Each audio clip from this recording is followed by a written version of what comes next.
Good evening. I am Dr. Tammy McEwen. I'm the chair of the Natural Sciences Division here at Southwestern College, and it is my distinct pleasure to welcome 2024 Southwestern College Natural Science Hall of Fame inductees. Ken Lockwood, class of 1980, Michael Porter, class of 1981, and James Morgan, class of 1977.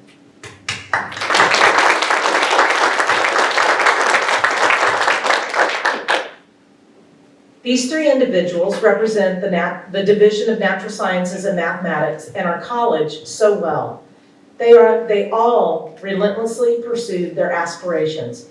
And yes, they have brilliant minds, but they are equally hard workers, dedicated to using what they learned and continue to learn to improve the lives of those in the communities and spaces they serve.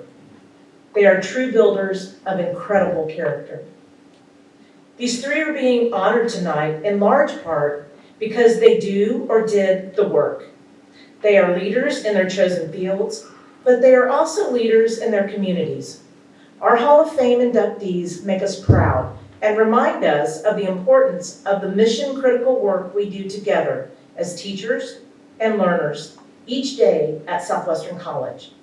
Lives are changed on this campus, and this campus is a springboard as our graduates continue on from here as lifelong learners and servant leaders. They are change makers, ready to take on challenges and find creative solutions. As we celebrate our graduates, our college, and what is possible, we will begin with introductions of special guests, enjoy our meal, and then we'll take a brief break before beginning the formal induction ceremony. So I would first like to welcome and introduce some special guests that are with us. First, with any and all Hall of Fame members from this Hall of Fame or any other, as well as family members representing Hall of Fame inductees, please stand.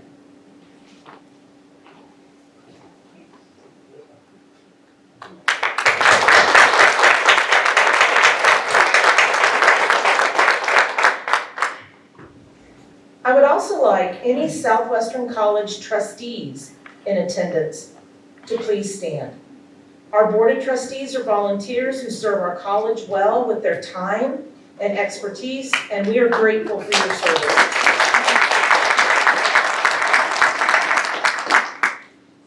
At this time, I would also like to ask any of our Natural Science and Mathematics Advisory Council members in attendance to please stand for recognition. I know, come on. We went this morning, so they have a full day. As faculty, we lean into this group to strengthen our academic program and to expand our network. As individuals representing a diverse field of work and study, their counsel adds depth and relevance to the work we do with students on our campus. They expand our network and add value to our program of study. And I want to thank that group for their commitment to our mission and thank them for being here starting at 8:30 this morning and meeting with us all morning. We are also so pleased that each and every one of you in this room has joined us. Together, our commitment to Southwestern College and to elevating the study of the sciences and mathematics makes the world a better place. It is our privilege to host you this evening and to celebrate the achievements of our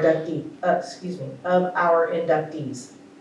Our division is so fortunate to have a strong foundation of faculty who built and have contributed to the strength of our division, whose work continues on through the lives of our alumni.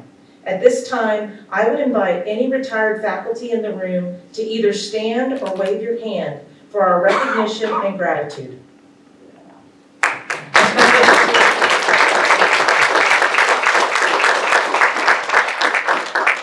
I would also like to briefly introduce the current faculty who are in attendance. Please stand when I introduce you. Dr. Patrick Ross, Dr. Kim Dolphin, Mrs. Shauna Turner, and I think that's it. All right. Thank you, guys. And then finally, I would like to introduce the current students who are in attendance and are seated really over on one side of the room, not throughout the room. So, ladies, as I announce your name, please stand. First is Taylor Korte. Taylor is a senior from Iowa, Kansas, and majoring in marine biology and minoring in psychology. Her future plans include attending graduate school and pursuing a career in animal rehab and release.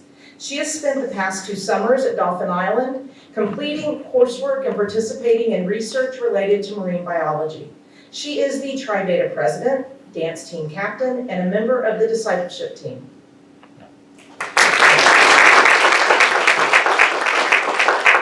Natalie Bellinger. Natalie is a junior from Collinsville, Oklahoma. Wow, can't do it. She's majoring in biology, and her plans are to become a veterinarian. She is a member of the women's soccer team. She is a recorder for pre-health professionals, and she is, what else did I forget? Pre-health professionals and soccer team. And an excellent student. Oh, I know what I forgot. She is a tutor for organic chemistry.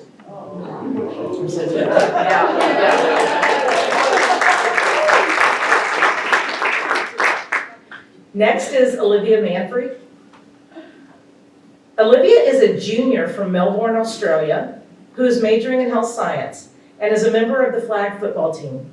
Her future plans are to qualify and represent Australia in flag football at the 2028 Olympics in LA, and to obtain a master's degree in physiotherapy.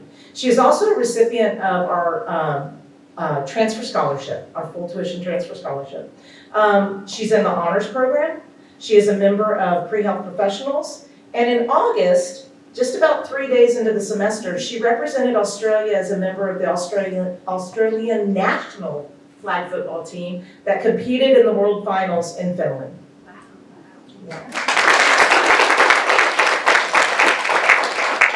Alexis Kersten. Alexis is a sophomore from Kalispell, Montana, who is majoring in mathematics for secondary education. Her future plans are to teach high school math. She is president of the a cappella choir, vice president of the math club, a member of campus players, discipleship, ed builders, the gaming club, and in her free time, she works as a math tutor for the Quantitative Literacy Center.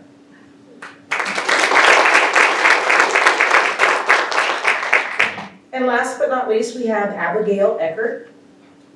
Abigail is a freshman from Joplin, Missouri, who is majoring in health science. Her future plans are to attend medical school at KU Med and specialize in pediatric oncology. She is a member of the leadership team in the honors program, a senator in Student Government Association, a Tri-Beta member, a pre-health professionals member, and a Builders for Hope member. She is also a sprinter on the track and field team. Abigail is actually an SC natural science legacy, as both of her parents attended SC and majored in biology. Additionally, her dad, Nathan, was inducted into the Natural Sciences Hall of Fame in 2015.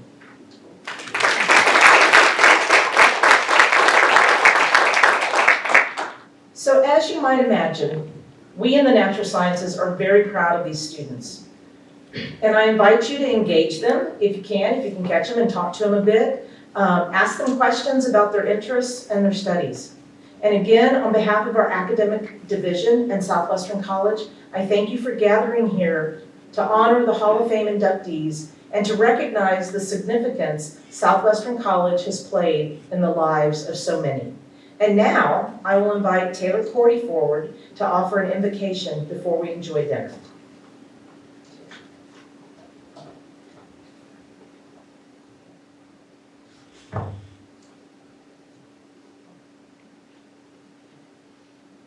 Will you all please bow your heads with me?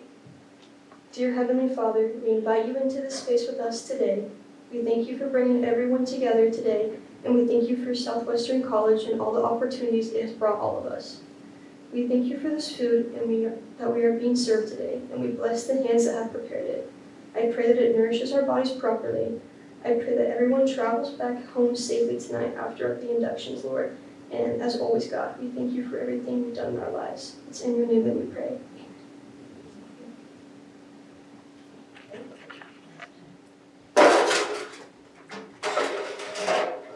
Thanks, Taylor. And with that, the buffet is open, and I guess we should have some order and structure to it. We'll start with this group of tables, and as after they finish, we'll go middle tables, and then our final group over here.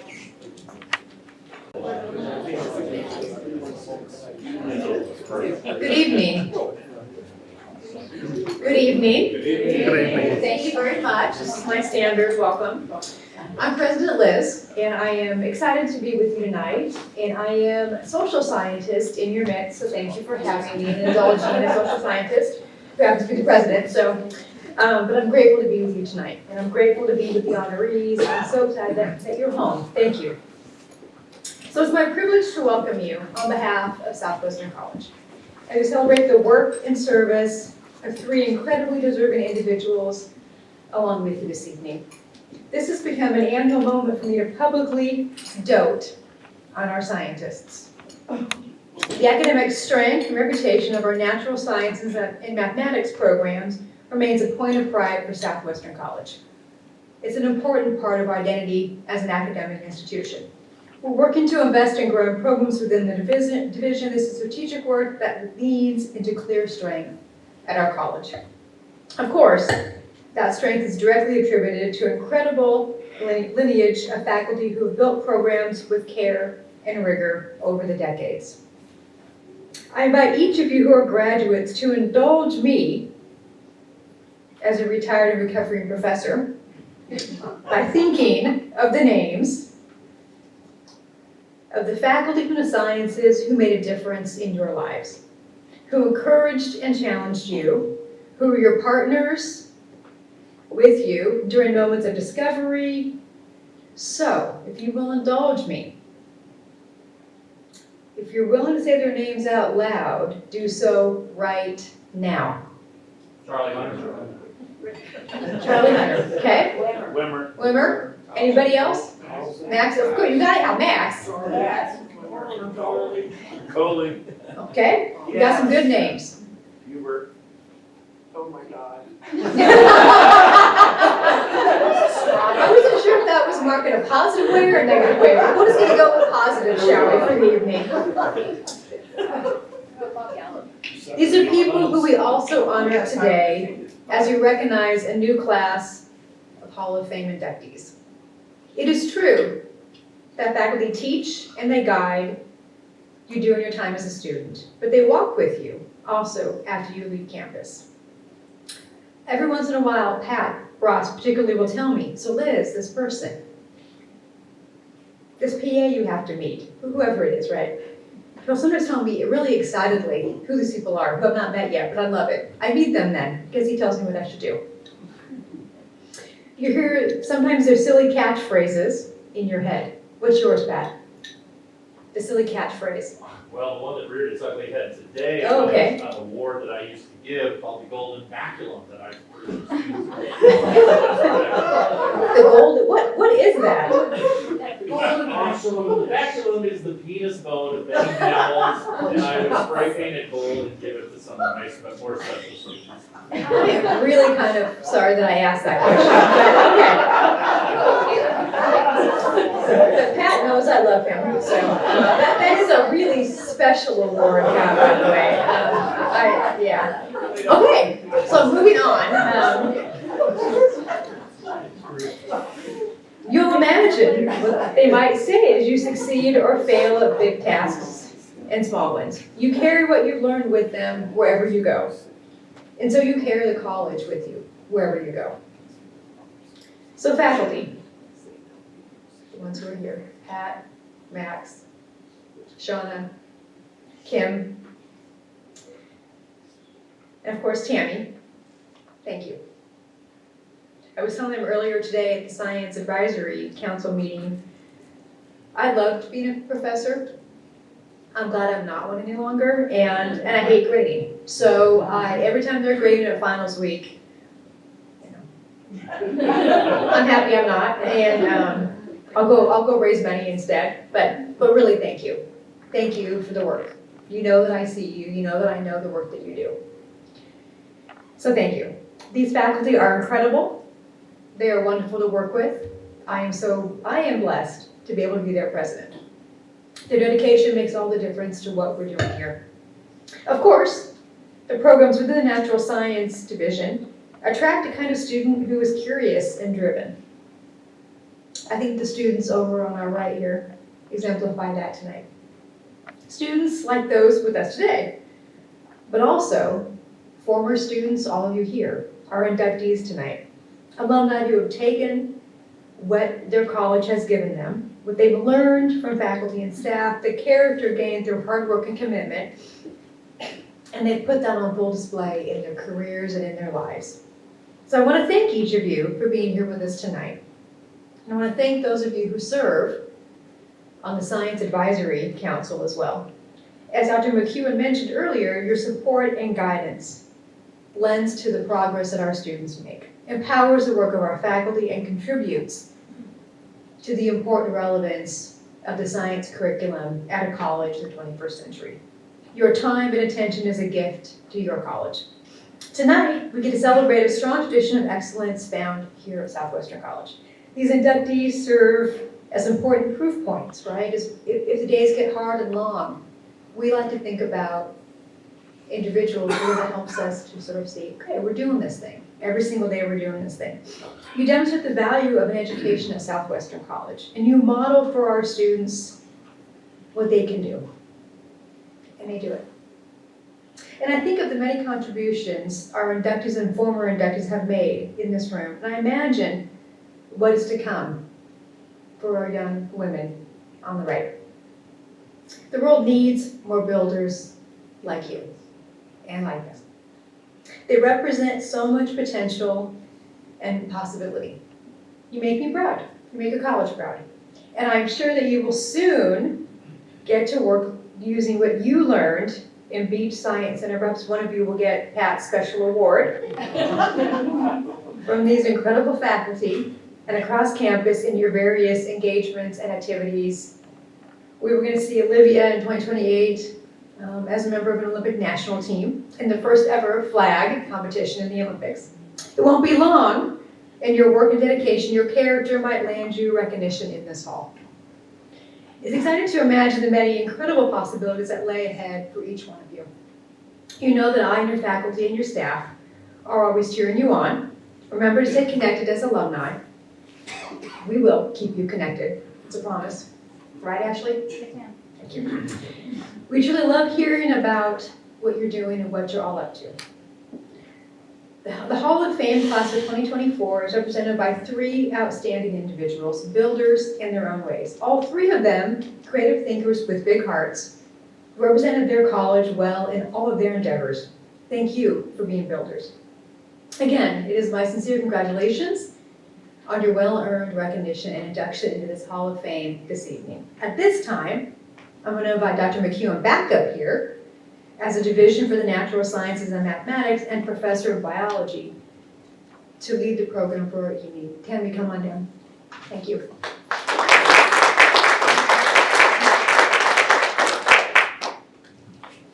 Hello again. It is my joy to serve as host for this induction ceremony of new members into our Southwestern College Natural Science Hall of Fame this evening. It is truly a privilege to be here with all of you this evening and to celebrate the achievements of our selected natural sciences and mathematics alumni. As President Liz mentioned, and I'm sure you are all aware, the Natural Sciences and Mathematics Division of Southwestern College has a long history of academic excellence and achievement. And it is amazing to realize and acknowledge the collective difference our graduates have had on the world. All the lives that they have touched, building on what they learned here at Southwestern College. This Hall of Fame was established in 2001 to honor the achievements of our science graduates. For that first Hall of Fame, 10 outstanding science graduates were inducted. Every year since then, a few more deserving alumni are inducted in recognition of their substantial contributions to the field of science and their continuing dedication to Southwestern College and its mission and goals. As of now, the Hall of Fame consists of more than 50 members from a wide array of scientific fields, including medicine, statistics, meteorology, environmental toxicology, computer science, nuclear physics, industrial chemistry, and ecology. Nominations for the Science Hall of Fame are solicited each year from faculty, faculty emeriti, alumni, and friends of the college. Once a year, a committee that includes a representative from institutional advancement and alumni relations, the division chair, and a few other science faculty meet to carefully examine the nominees and choose the honorees for the year. This evening, we will add 3 more individuals to this incredible group: Ken Lockwood, Michael Porter, and James Morgan. As I stated earlier, these individuals are shining examples of the builder spirit and servant leadership. They probably consider themselves ordinary, everyday people. But in actuality, they are extraordinary individuals who have worked extremely hard and never hesitated to do their utmost to make the world a better place for others. Their contributions and impact on patients, students, colleagues, co-workers, and members of their communities are innumerable and immeasurable, and continue to send positive ripples forward. Ken, Michael, and James, I thank you. I would now direct your attention to the beautiful glass creations on the table to my right here for each of the inductees. These handcrafted pieces of art are given annually to Natural Science Hall of Fame inductees. They are created by Mr. Scott Hartley, class of '97, a Southwestern College science major who went on to combine his artistic talents and his knowledge of science to become a master glass blower. Scott is also a member of our Fine Arts Hall of Fame.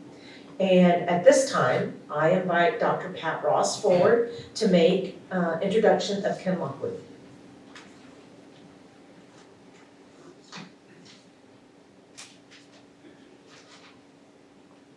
Thank you, Tammy. Ken Lockwood grew up in Brockway, Pennsylvania, where he graduated from high school and was offered a football scholarship at Southwestern College, which led him to spend the rest of his life in Kansas. He was one of the original starting players of the Wichita Flyers, a semi-pro football team. He began a family where he was blessed with both a son, Taylor, and his daughter, Casey, who is with us this evening. After the end of his football career, he began a series of different jobs, including working for a meatpacking plant, KGE, and the United States Post Office, where he met his second wife, Susan.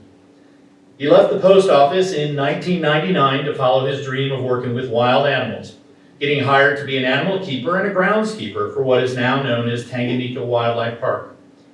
Ken and Susan lived on the park for 5 years while caring for the animals and developing educational tours for the public.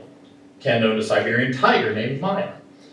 In 2003, Ken and Susan built their home in rural Cheney and established the Eagle Valley Raptor Center for the rehabilitation of injured and ill eagles, owls, and hawks. For the next 20 years, Ken and Susan cared for a broad diversity of birds of prey, in addition to conducting educational tours at the site and doing educational presentations with animals at schools, churches, and other public events. I had a chance to meet Ken several times when I would take my animal behavior class up to the Raptor Center to get a first-hand look at the behavior of hawks and owls and other birds of prey. Ken did a great job with my students, and for many of them, it was the highlight of the semester. He really had a talent for sharing his love. Over those encounters, it became clear that Ken's defining feature was his passion. First and foremost, he had a passion for wildlife, particularly the birds that he cared for and rehabilitated. His love for these animals came through in his words, but more importantly, his deeds. He clearly had made a conscious decision to dedicate his life and all of his resources to their welfare, sometimes devoting half of his Social Security check to pay for their food and their upkeep. Ken's second passion was the education of children. He truly believed that he could make a difference in the world by caring for his feathered friends, but just as importantly, sharing his love and appreciation of wildlife with the next generation. Over the last 2 decades, almost every elementary school in the Wichita area has paid a visit to the Raptor Center for enlightening and entertaining field trips. Now, as much as I would love to use my poetry to tell you about his passion and his good works, I've decided to shut up for a change and let Ken do the talking. And so what we're going to watch is a short documentary on Ken and the Eagle Valley Raptor Center that was created by a local Wichita news team.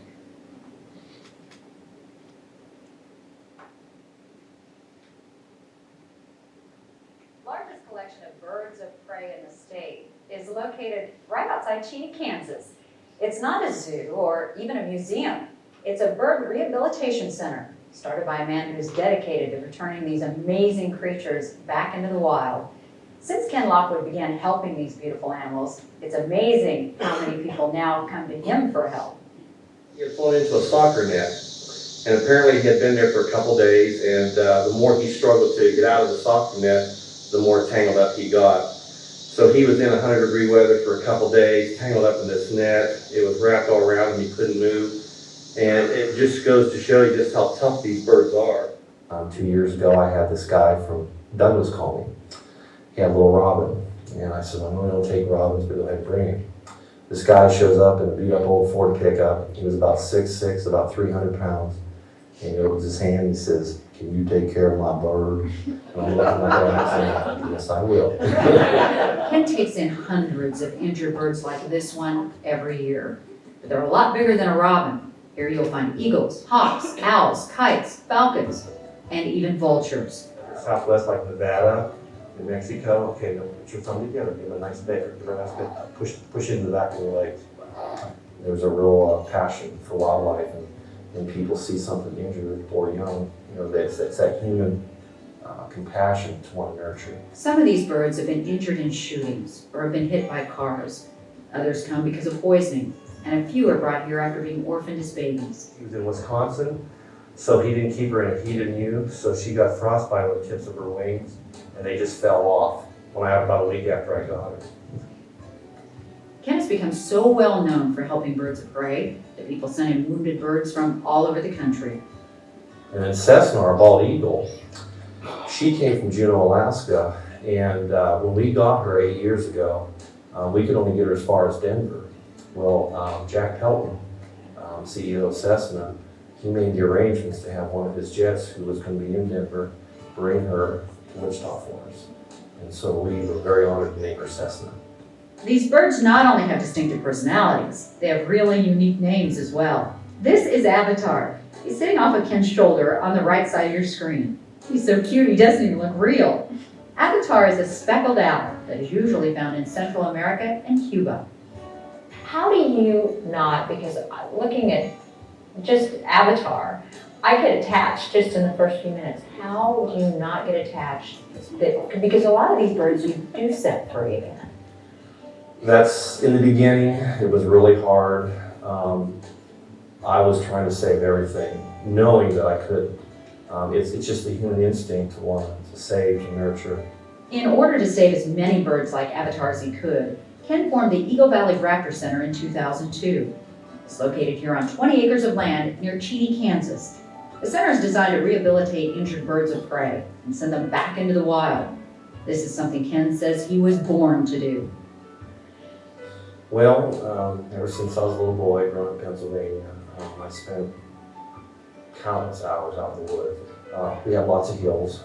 We live near the Poconos and Allegheny National Forest. Lots of hawks, eagles, owls, vultures. And I've always been fascinated with them. And animals just have always been part of my life. Although Ken loved animals, he originally took a job at the post office, a job he knew would pay well. Postal Service did me really good. I made lots of money.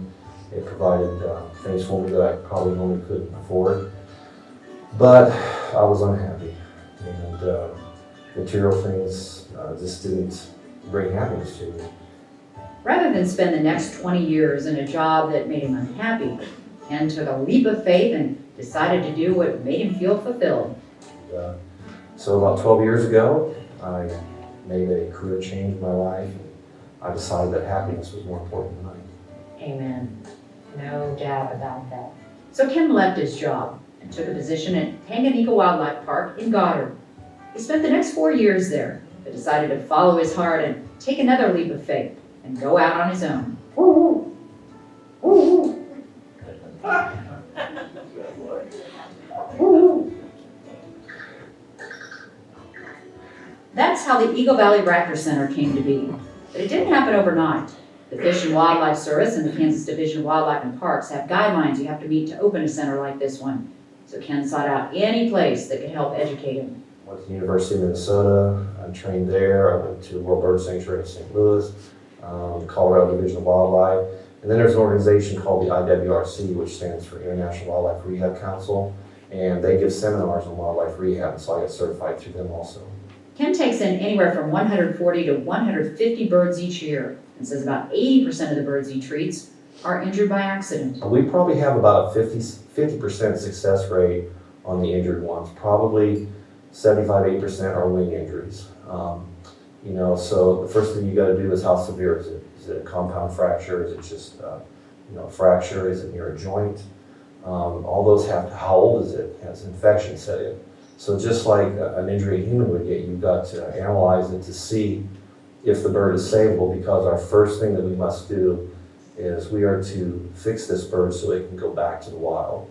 This is a great horned owl, and it's probably a young male. We can tell by the size, and he's still got some juvenile plumage in him. Ken spends 12 to 14 hours a day taking care of these birds, but it's a job he calls a labor of love. The sad part is, most of these birds don't even realize he's doing it. When they're babies, I use a hand puppet that resembles their parents, because I don't want them to associate me as the food source, and that's extremely important. Because if they see a human as a food source and then we let them go, they're going to be on somebody's back porch or in a tree in their yard, you know, screaming at them, "Feed me, feed me." The goal is to release these magnificent birds back into the wild, but sadly, that's not always possible. These 12 holding pens were built to house birds that, for whatever reason, cannot be released into the wild again. A lot of the experts say that rehabbing really does not save the birds, that we should let nature take its course. And a lot of people get told that, but cars, barbed wire fences, gunshots, poisoning, traps, that's not nature, that's man. And to me, if humans are the cause of the bird's demise or the cause of their injury, then we as humans should at least give them that opportunity to go back to their nature. And that's why I do what I do. They're molting feathers right now, and so they molt their head first. They're having a bad hair day. Now, with birds, and I know with any animal, they all have unique personalities. Yes, they do. Are there a couple that just stand out to you? Yeah, we have some. We have Herman Munster, my turkey vulture. He likes girls. Wazoo, our bald eagle. He likes girls. He'll take pictures with you. Yes, he will, and he did. Isn't this amazing? He jumps right up on the perch to take a picture with you. Okay, hold that thought. They're like dogs, you know, as far as training, as far as personalities. Each one is unique on how they train, how they act, and they're just really neat birds. Watch, he'll move the water like.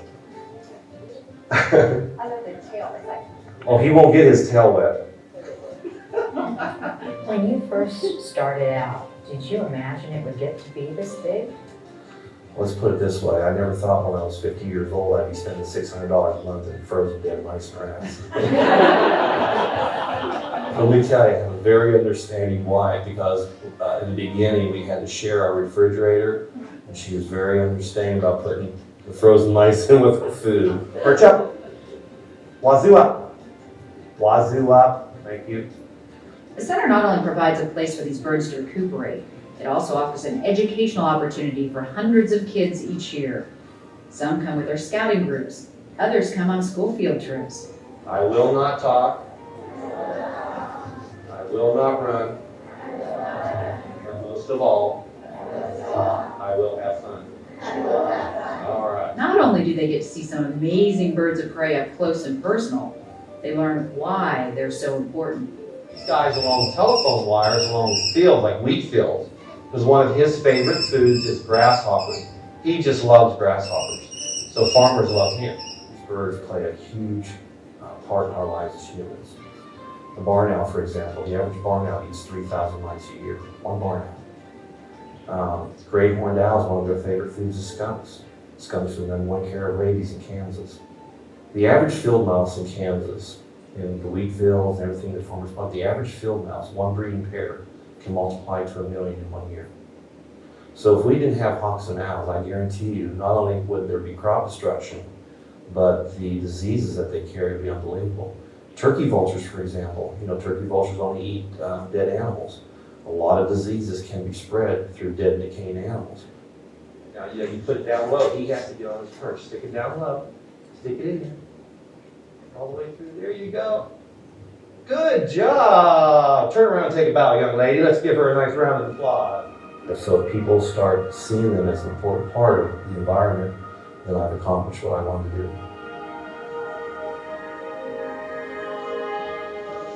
Animals, to me, I feel are a very important part of our lives as humans. They bring a lot of love to us. They're very therapeutic. One of the criteria for release a bird is we make sure they have good, healthy feet. Sharp talons, as you can see, and nice skin on the bottom. That's their bread and butter right there. That's what they use to catch their food. So we make sure the talons are good, nothing's broken, the feet are healthy, and then we check their wings. Make sure all the feathers are nice and good and healthy. And even more important is their tail feathers. They have to have good tail feathers. This is like a rudder on an airplane, and they use this a lot to maneuver and when they're going down and catching their prey. Beak looks good, it's good and healthy weight-wise. This is a bird that's ready to go. The reward, when you throw a bird up in the air and his wings open up, it's a pretty cool feeling. 1, 2, 3.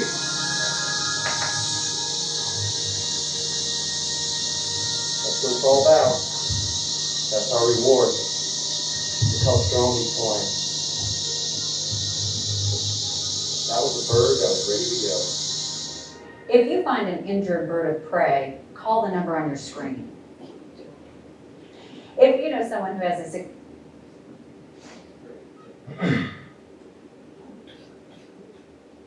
Hope you enjoyed that. Again, I mentioned that I met with Ken several times with my students.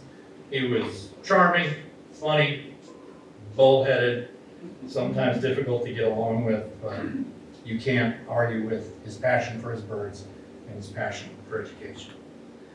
Ken passed away in the spring of 2023, shortly after closing the Eagle Valley Raptor Center to the public due to health and financial issues. Following his passing, the feathered residents of the center found new homes at zoos and rehabilitation centers around the country. Although the Raptor Center is no more, I know that Ken's legacy will live on in the hearts and minds of the thousands of Kansas school children with whom he shared his love of nature. And with that in mind, I'd like to present this Hall of Fame award to Ken's grandson, Sebastian Scott.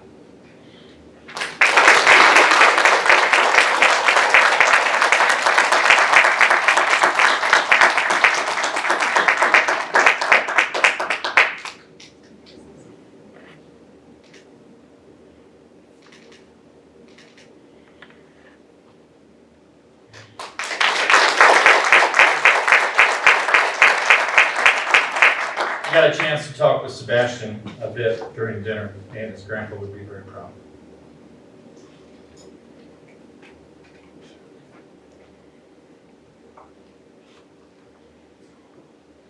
Thank you, Pat.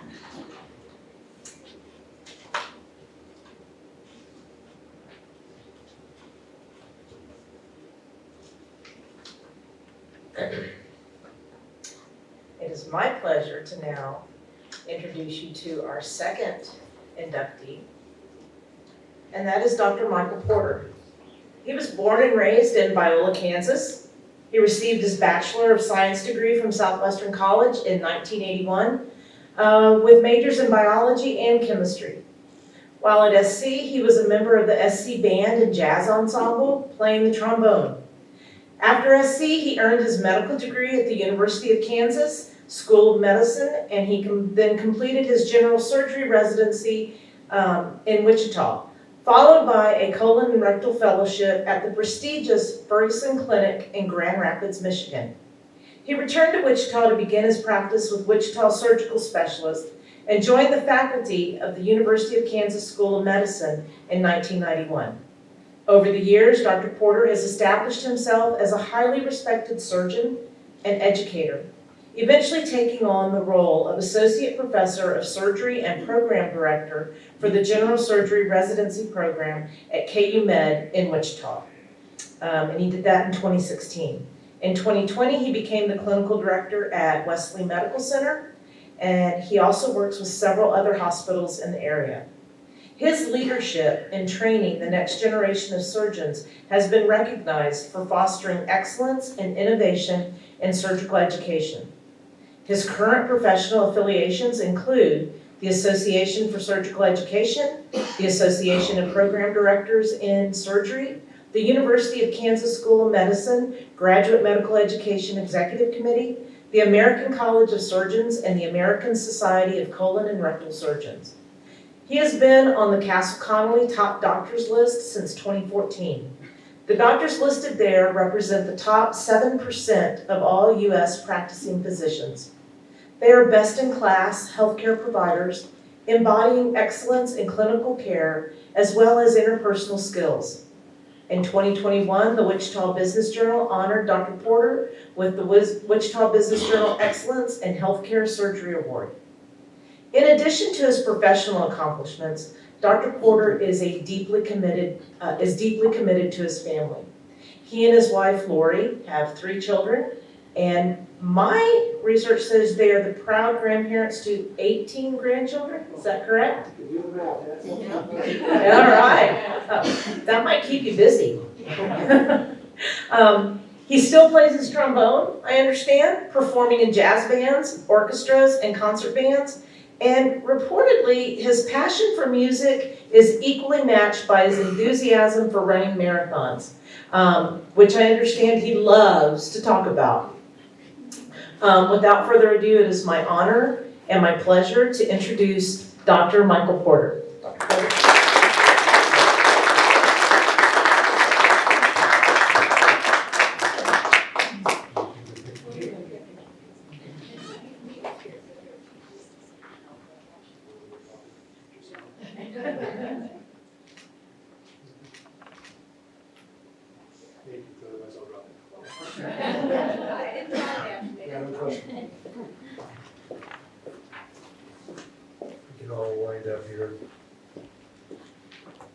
Well, it's a little bit humbling to be standing up here today.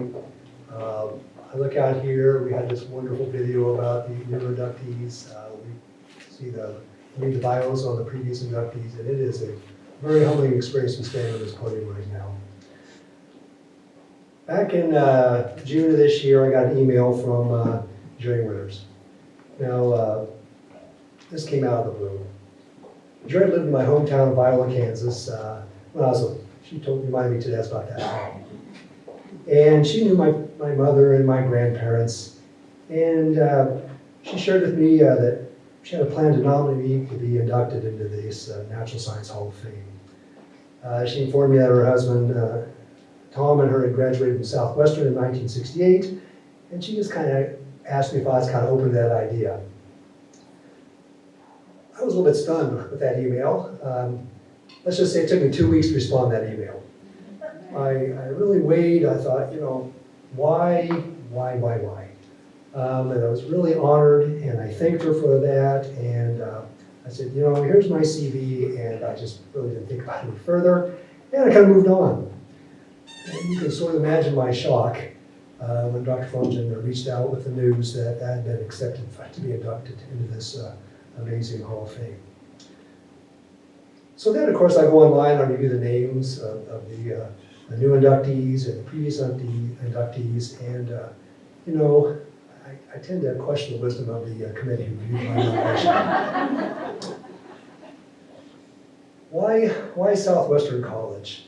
Viola is a very small town. On a good day, we had 50 people in town. I attended a school at Conway Springs High School. Graduation class was about 30. My passion in high school was really music. I really loved playing my trombone, and I loved science.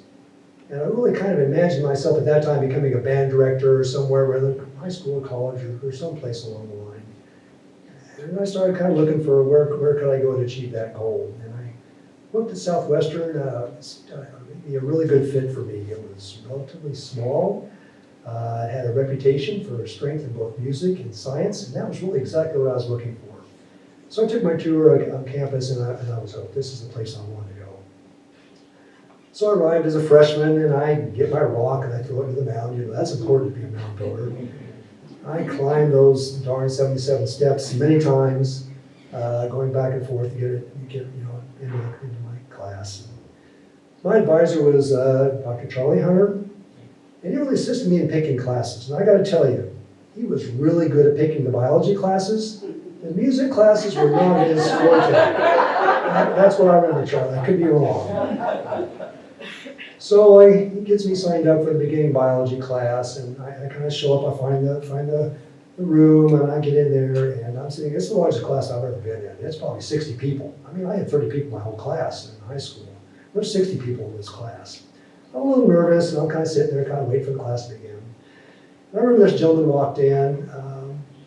As I recall, he had this big ring of keys on, kind of on his belt, and he kind of started talking about, just being very friendly and kind of talking, and I was just kind of listening to him, and I kind of, yes, this guy's got really kind of a quiet authority about him, and man, these janitorial services at Southwestern are amazing. This guy is something special. Well, the more he spoke, the longer I listened, I thought, gosh, that's not janitorial services, that's Doc Wimmer. I'm a little slow, but I finally did kind of figure that out. So while I loved those music classes, and don't get me wrong, they were good, the jazz band here was outstanding. For long, I found myself leaning more and more towards the science side of the classes. This small campus, you really get to connect with your professors, your classmates. Your classmates become your friends. And my friends in these classes were pursuing medical school, and their influence really began to shape my path. So we all have memorable times at Southwestern, right? There's just so many things in 4 years, but one of my things that I recall, maybe lessons fondly, was my senior project. And I mentioned to Charlie earlier this evening, I was going to talk about this a little bit. So we have a senior project, right? And my classmates are amazing. And Tim McGuire here, I can't quite remember what his project was, but all these guys have amazing projects. Kirk Cowrie had this project, I think it was his. Didn't he have the turtles that he was putting on? That was yours? Oh, so let me tell you about his project. His project is he went out and caught some turtles in a local pond somewhere. And as I recall, correct me, but he was measuring the oxygen saturation of submerged turtles. Again, that's been 40 years. But, and so as I recall, he may not recall, but I recall him putting rocks on these turtles while they're underwater and measuring their blood gases, the oxygen in their blood. And it was what we do now in surgery all the time with oxygen saturation monitors. But so he had an amazing project, right? I thought, oh boy, that's a good project. So I started thinking, what could I do to have a project? So I thought, so I started researching. I thought, okay, rats. That's always a good project. And maybe I could do some surgery on rats. Yeah, that sounds pretty good. What if I would take out their adrenal glands and I would give them a specific type of hormone replacement? I'd vary their diet or chow, and I'd get some data points, and I would make something out of this project. It was going to be amazing. So I ran it by Dr. Hunter, and he said, it seems like a reasonable project. And so I worked on my anesthetic on these rats. I would learn how to anesthetize the rats, and I'd wake them up. Hey, I'd put a rat to sleep, I'd wake them up. Hey, so far this project's working out great. Next step is I got to perfect the surgery, right? So I go out and I find some literature and read, and I learn how to take out an adrenal gland of a rat. We're born two adrenal glands, so are rats. So I worked on my technique, and man, it was bloodless surgery. I got really good at taking out adrenal glands of rats. So now I'm ready for my project, right? So I start my project, I get my rats anesthetized, I remove their adrenal glands, I'm slick, I'm smooth, it's bloodless, and I give them their hormone replacement, and the rat would wake up. Okay, I read my protocol. It seems straight up to me, it seemed perfect. So that was a fluke, let's do it again. Anesthetize the rat, remove adrenal glands, give them hormone replacement, rat didn't wake up. So after I went through my entire series and collection of rats, it became apparent that I was quite adept at creating a 100% mortality rate on rats. And I was not going to go much further with that project. So now I've got a project with no data points to present to the committee. So I took a lot of pictures and tried to provide a little bit of humor in my presentation. And somehow they accepted this, and it was a very good learning point. So they accepted my project, and I was able to move on. So I was sitting in my, graduated from Southwestern Medical School, and I'm sitting there in one of my first year medical school classes, and we get to adrenal physiology. And I'm sitting there listening this lecture about adrenal physiology, and all of a sudden it dawns on me, I was giving those rats the wrong type of hormone. I was giving them a hormone for kidney function, not the stress response of an anesthetic and surgery and waking up from that. So all my poor rats didn't have a chance. I gave them the wrong hormone. So that was on me. But so that's what medical school is about. You learn a lot of things, and one thing is about adrenal physiology.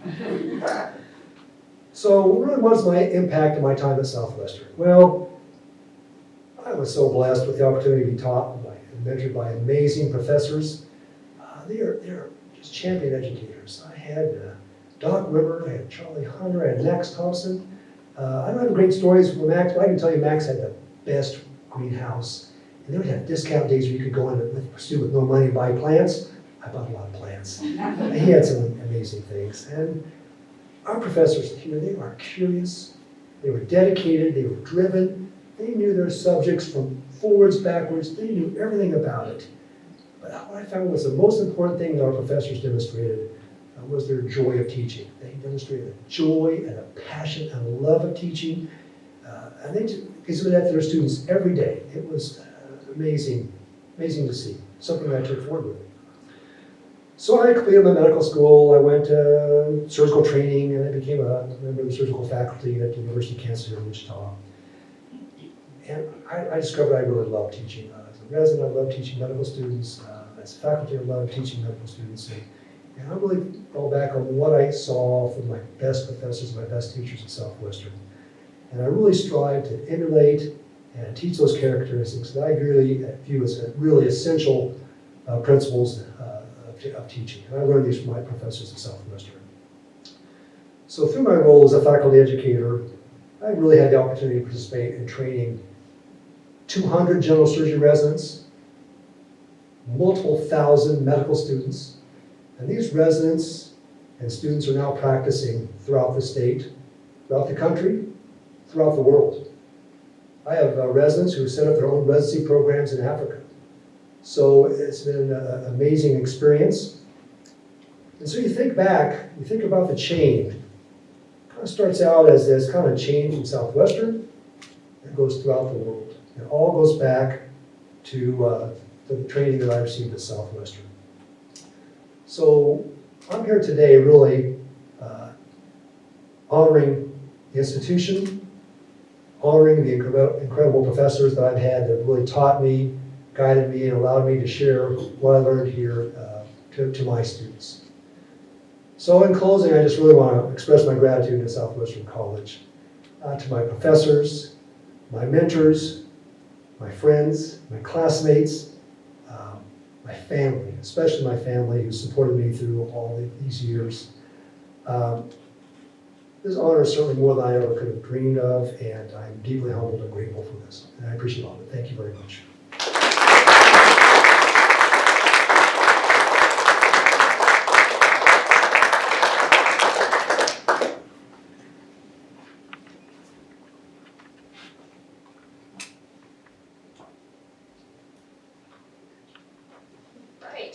There's a lot of eyes on me right now. Okay, I'm Kim Dolphin. I am here representing Charlie Hunter. So when I inevitably mispronounce something or make a mistake, you can yell at me. That's okay. So I'm not to be held responsible for any of the following statements. They are all from Charlie. And he also says that this is based on his 40-year memory, and so he's also not to be held responsible. All right. Dr. Charlie Hunter first met James Morgan, nicknamed Morg, in his first year teaching at Southwestern College, fall of 1974. Charlie was seated at campus fall registration in Stewart Fieldhouse alongside Bob Wimmer, Natural Sciences Division Chairperson. Bob gave him a nudge and said, "Hey, I want to introduce you to these three guys." And in a whisper, he added, "They are all President Scholars and sharp as tacks." The three were Randy Duncan, Joe Schrag, and Morg. All three were sophomore biology majors from Haven, Kansas. Bob was not wrong. These were students with whom you eventually learned to just stay out of their way. All three went on to receive PhDs in biology from various universities. As a sophomore, it was already apparent that James had been infected with the builder spirit. He was a ball of fire both inside and outside of the classroom. Whether it was a sporting or music event, a Tri-Beta event, or a Jan term trip, Mort was usually an eager participant. Charlie's first Jan trip in the winter of 74 to 75 was into the desert, or the desert Southwest. Charlie had assumed it was going to be quite a lot of work getting these things organized, packing and unpacking several times, putting up tents, cooking, etc. However, Bob Wimmer and Charlie took care of the logistics. The students, including James, took care of all of the rest. James Morgan has continued to support Southwestern College and the biology program since his graduation from SC. Our department inherited a rather large insect collection from James that has greatly increased the size of the existing collection. In addition, James knew that the department had an oscilloscope for recording electrical phenomena that had been rarely used. Because he was a graduate assistant in a neurophysiology course at the University of Oregon, he was able to use some of the instructional material, edit it, and provide us with the instructions for using this instrumentation to measure action potentials in earthworm giant neurofibers, which I didn't know they were so big. Who knew? Cool.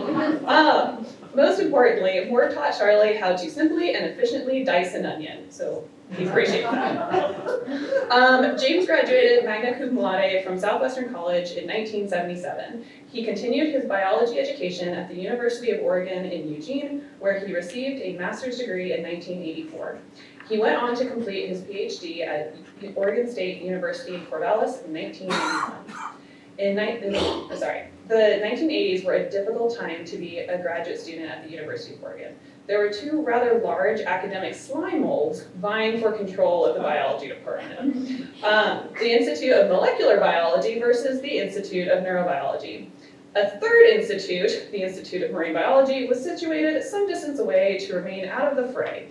Although there were rumors that Molecular Biology Group was considering a Drosophila by the Sea operation. Jim's graduate advisor, a comparative endocrinologist, was caught in the middle of this and did not receive tenure.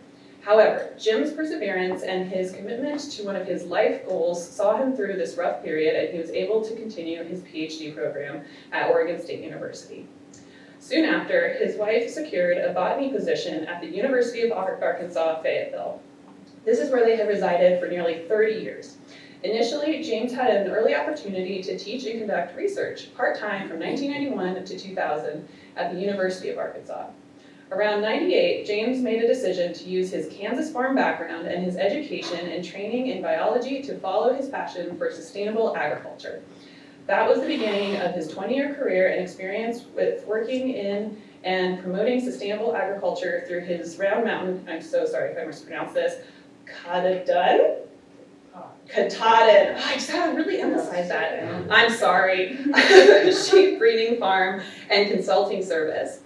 During that time, James has become well known as a promoter of direct lamb meat marketing and farm-to-table events in the Fayetteville area. He has become heavily involved in outreach and consultation to sheep farmers and educators across the United States, with some work in Canada, Mexico, and Brazil. James has become a key driver in the development and use of genetic tools for Katahdin. Close? No? Okay, I'm sorry. I've been practicing this like all evening too. Oh man. Including some associated with parasite resistance. He is a consultant and data coordinator for that sheep breed again, for the National Sheep Improvement Program.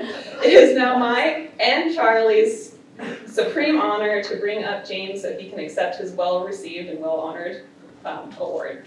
Thank you.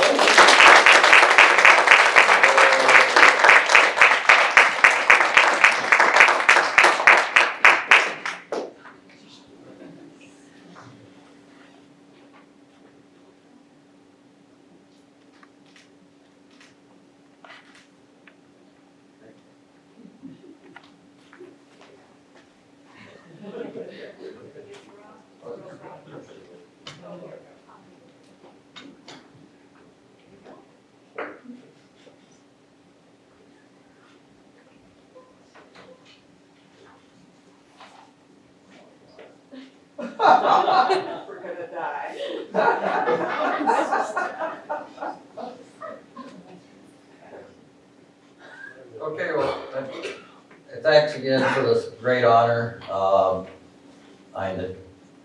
It pretty much all started here at Southwestern. I knew I sort of wanted to go on science, but I noticed the passion of the faculty, and Joe Schraub, who was mentioned, said, I'm going to take biology's first semester. And I said, okay, and it was love just immediately.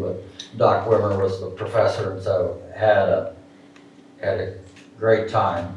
And Jan term trip was exceptional, and it just kept going on from there. Charlie Hunter came the next year, and passion. Last thing you ever wanted to do, I saw it happen about 3 times, is Dr. Hunter, why are we learning this? Do we have? That was an interesting experience. But anyway, that's it. I knew that, of course, I knew why we were learning, so I didn't make that mistake.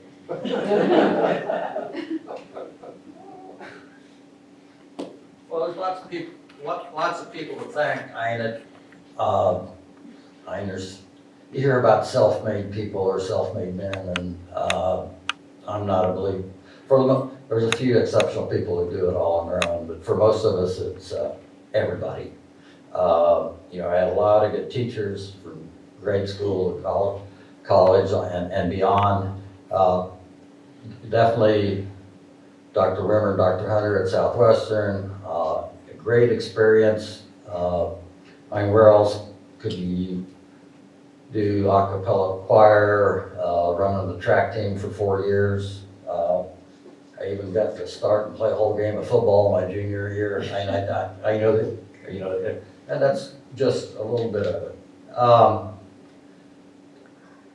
And probably one of the most important things, besides the passion for teaching, and I really want to second Michael Porter's comments. I always wanted to emulate teaching, and it drove me through graduate school when I was a teaching assistant and always spending the extra time to help students. But one of the things at Southwestern, and it showed up when I went to University of Oregon, is I don't think there's any other graduate student that had as broad a background in biology. Most people had 3 or 4 courses, and I probably had, by the time I got there and a little bit of work at Emporia State, I probably had 10 to 12. And it's that sort of background that helped with my transition. Because I left the farm saying, this is it, I'm done with the farm. I had no plan on coming back to agriculture. I wanted to go in basic science, my master's, I worked on Aplysia californica, which is a shell of snail. My PhD was also on Aplysia california, doing neurophysiology and rural broadband basic science. When I got my PhD, the department, whenever we tried to hire somebody new, we couldn't hire anybody that worked on a domesticated animal. Which is whatever you learned on a domesticated animal wasn't true biology. You messed up all the principles. And so just later on, it impacted the way I approach sheep. So in 2000, of course, all these sorts of things. I think it was like 1994, I had a pre-nursing student. I was teaching anatomy and physiology, nursing student. And that first semester of teaching, as was brought up, it took me a while to get my PhD, I had to change programs, et cetera. And it had been a struggle.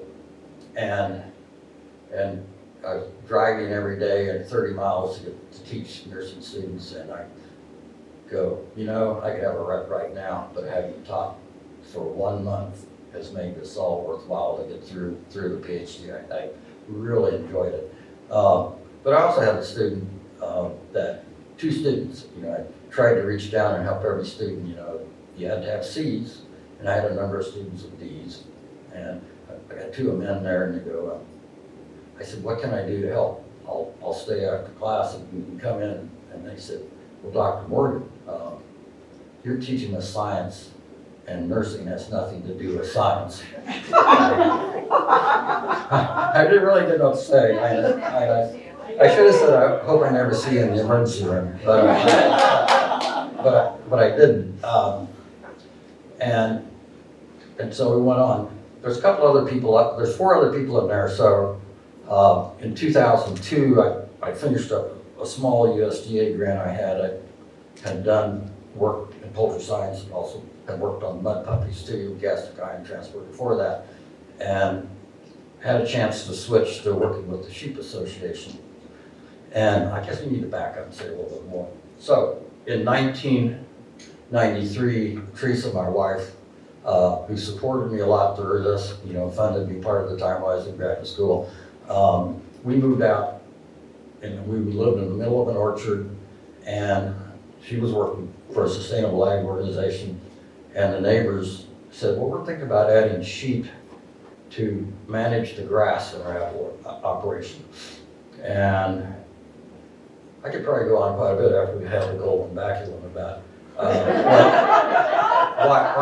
why I felt sheep were so disgusting and everything they did. And I went through and I said, they're always sneezing and blowing snot on you, they're gross, that they were gonna die on you, and they went ahead and got sheep. And they got this Katahdin breed, and we'd had sheep in 4-H that died on us, tried to treat them just like cattle, it didn't work. And then a year later, Teresa, my wife, goes, I'm gonna buy the ram for that flock. I can't stand them not being bred. And I go, she made more money than I did, she supported me in graduate school, okay, but don't say anything to my brothers in Kansas, don't tell anybody that I'm a co-owner of sheep. And in fact, why don't we just say you own the sheep? So that went on for about 4 years. And,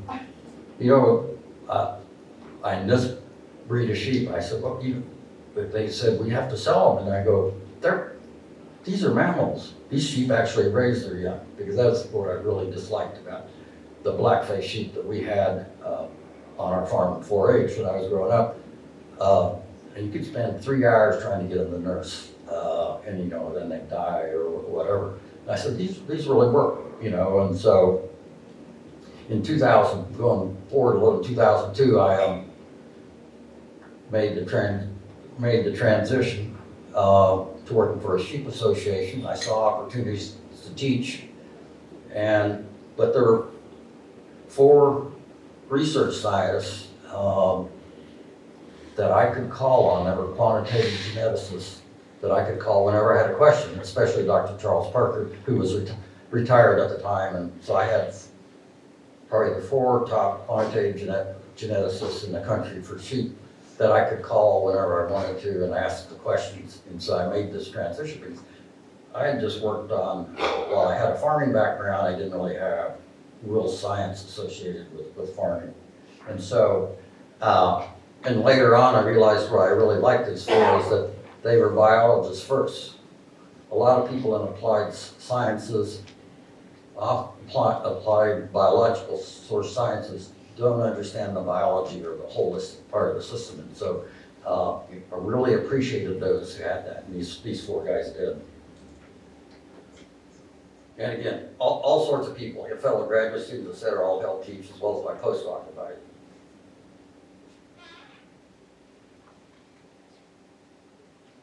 One of the other aspects of making the transition to agriculture sort of hard is that as I took ecology courses in graduate school, I realized that a lot of modern agriculture is about dominating nature rather than working with it.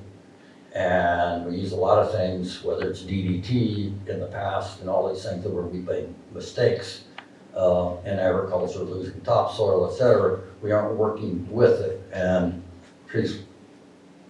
Teresa, my wife, started working in sustainable agriculture. And I go, this is it. This is how you combine it. And I started becoming more interested in agriculture. And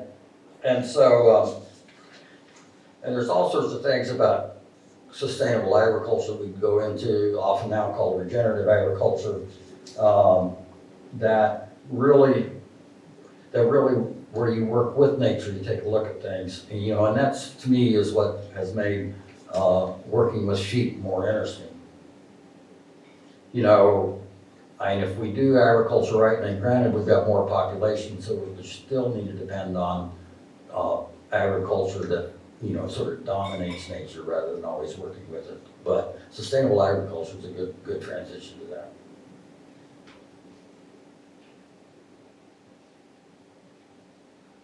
So, why sheep after I hated sheep as a kid?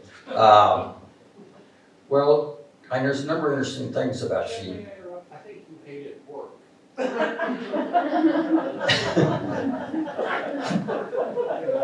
I probably rather would have read a book than some of the things on the farm.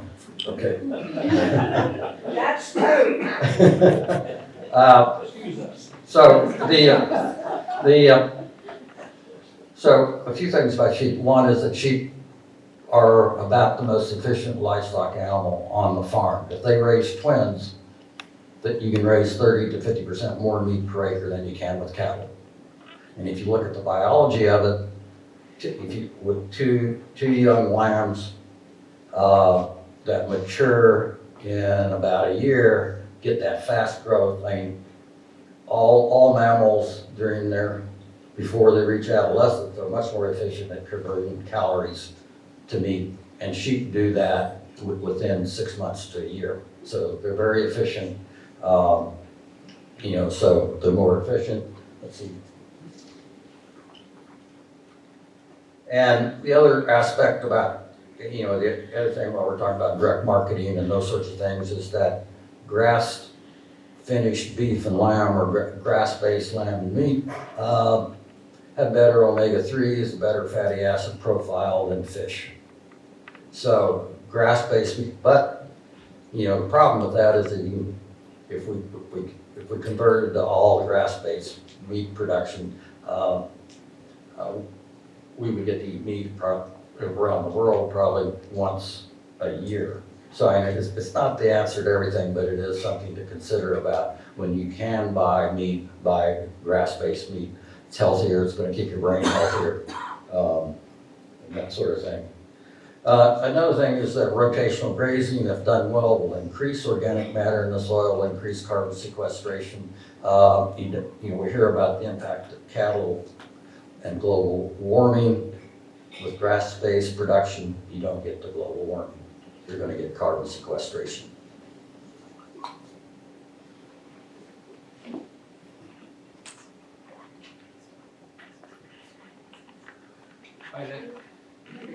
The other aspect of doing farming is I think you have to start with what the wild animal was, and that's how you look at how to do sheep production or cattle production or whatever plant you're raising. And the wild sheep that domestic sheep are descended from, there's a whole nother talk on that, I won't go on that, but is the Asian mouflon. And they lived in a dry grassland. They were very nomadic, so over the course of the year, and even during the first domestication, they'd be herded, and so a lot of the problems we see with sheep production is because we have them in a set pasture or whatever. And so if we look at how they were raised, we can understand a lot more of the issue.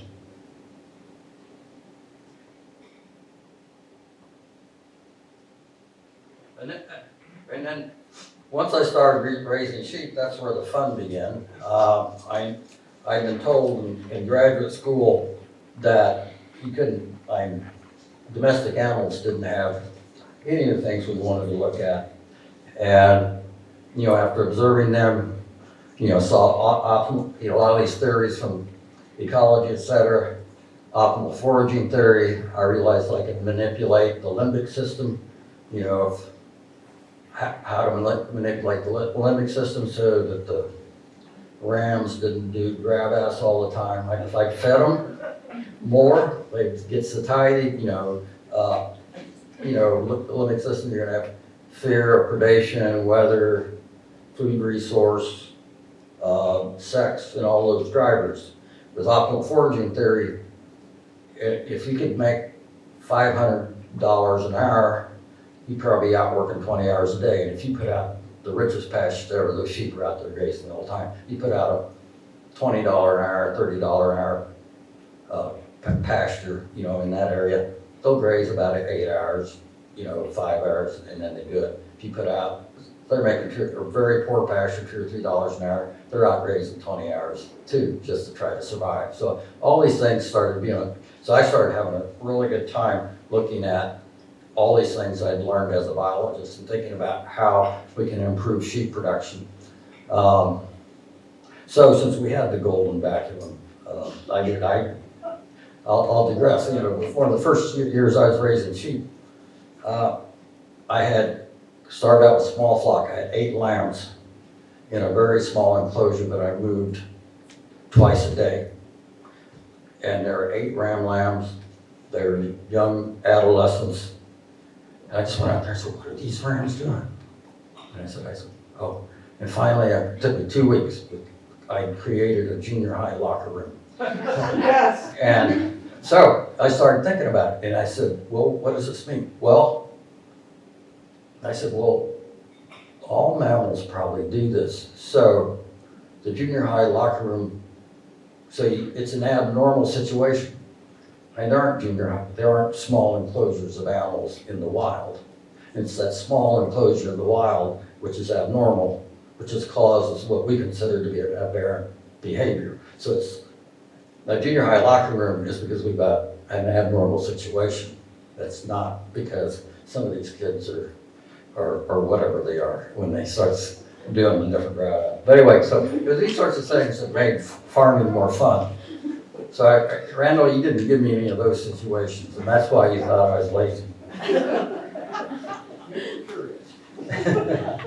And so rotational, that other thing is, the cattle and sheep on our farm were really dumb. And you could never get them to go where you wanted. We did use dogs, which might have worked. With rotational grazing, moving to new stimulating environments, I could move 100 head of sheep by myself through an apple orchard. They like apples, by myself, a quarter mile, and so, and as you train them to do the rotational grazing, moving places,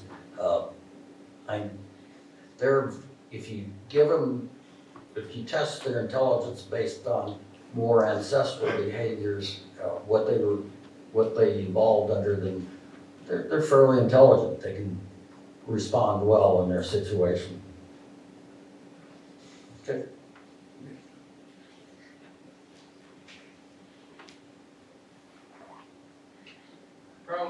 Probably the 2 places where I think I have the most impact, a little bit of the guidance of Dr. Charles Perk that I mentioned before. When I first started, working in the sheep world, there were 2 traits that we really needed that weren't being used in the U.S., or we didn't have access to those quantitative genetics.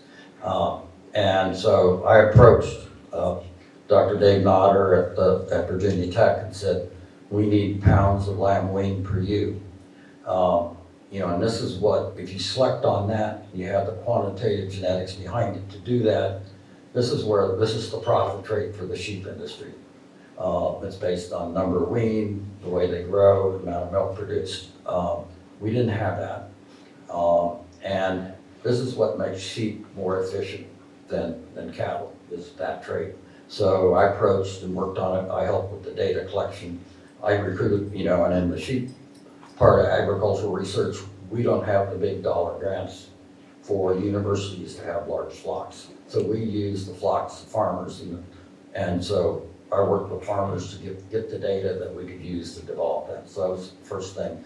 The second one is a parasite resistance. The major cause of sheep death in the eastern U.S. is parasitic worms. The Katahdin breed of sheep has some ancestry that moved from the Arab Peninsula to northern Africa through West Africa. So they've lived in very humid tropical environments. Even though sheep evolved in dry grasslands, if they live for long enough in these areas, they'll develop parasite resistance. But you want to identify the individuals that have high levels of parasite resistance. And so we developed that. And that led to working with Dr. Joan Burke. I didn't put her name up there. But she and I worked on a number of grants together, and our breed of sheep has led the sheep industry in I worked for that sheep association for 20 years in adopting new science and using these tools. And we're now using DNA, which set us up now to be able to use DNA technology to help identify things. But these are the two things that I'm, in terms of helping the sheep industry move forward. And now several other breeds of sheep have access to these. Anyway, it's been a lot of fun. I often say that, I was able to do a lot of teaching of shepherds, trying to get them to use appropriate science. And the best students I had in the sheep world were usually women in their 30s to 50s. Men just wanted big things. I could never talk. I just wanted a bigger sheep. No, it wasn't, it was sort of a macho thing. I can breed bigger sheep. Well, the real value is in that pounds lamb wing, which is a maternal trait. And I had a lot of good women students in their 30s to 50s that really wanted to learn science. And I think it's helped change the whole sheep industry in trying to get people interested in science.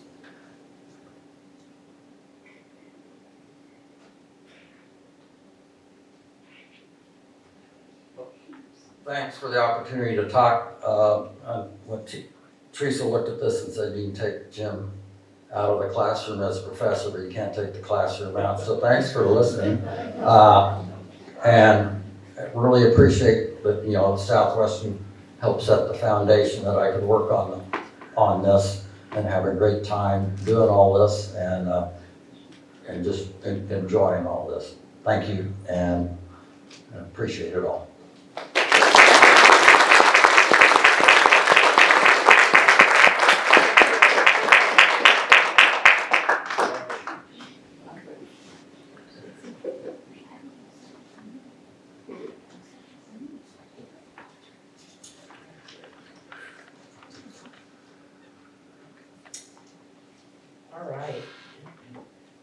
In closing, I would like to thank everyone for your attendance, attention, and participation tonight. It has been a pleasure to spend the evening celebrating the outstanding achievements of our selected alumni with you. Again, I would like to congratulate each of the inductees and their families. Please know that each of us faculty, staff, and students are incredibly grateful for your presence and continued support. I would also personally like to thank each of the inductees for the dedication and hard work they put into their careers, that very dedication which resulted in their being honored here tonight.